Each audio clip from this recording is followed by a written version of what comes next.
Hey everybody, it's Mickey here. I'm in a new apartment, which is awesome, but I just wanted to share my 2 cents about the blue-green drama going on today.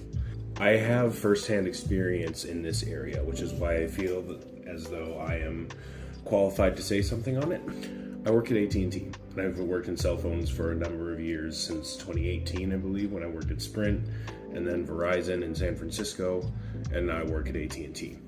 I've seen this happen time and time and time again. I can confirm that it's true. Multiple examples. I've seen it all the time.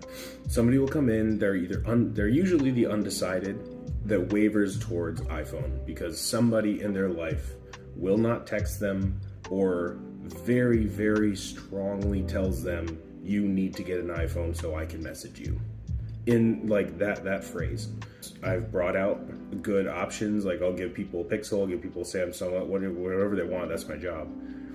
But I'll see them kind of be like, guess it's an iPhone 13. I'll be like, are you sure? Like, you're gonna have this phone for years. Like if, you know, I can't say this to a customer, but like if somebody's not willing to message you because you have a green bubble, I would rethink my relationship with that person and see how much they actually care about what you have to say. I have seen that exact same thing in that same severity happen multiple times.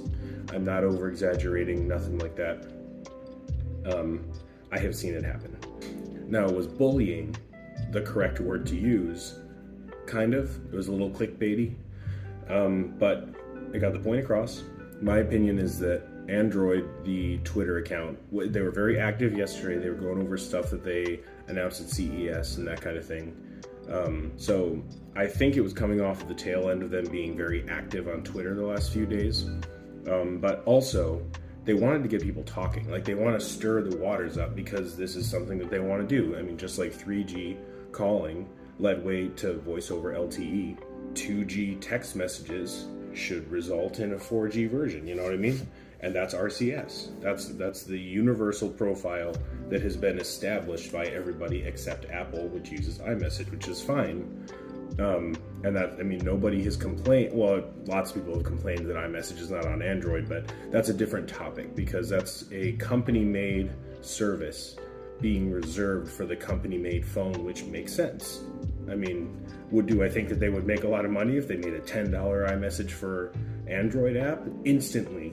All that to say is what I think Android is trying to do is they're putting pressure on Apple.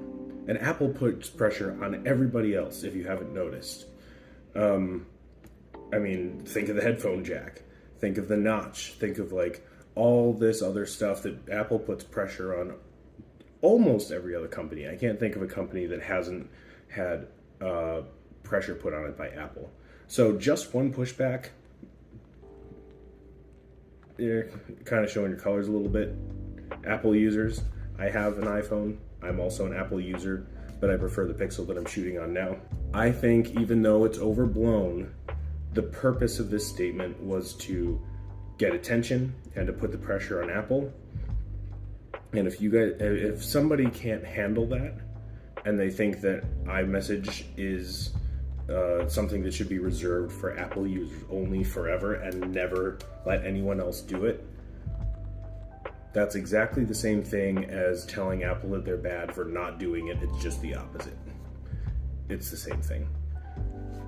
Choose Signal, choose Telegram, choose iMessage, just text somebody.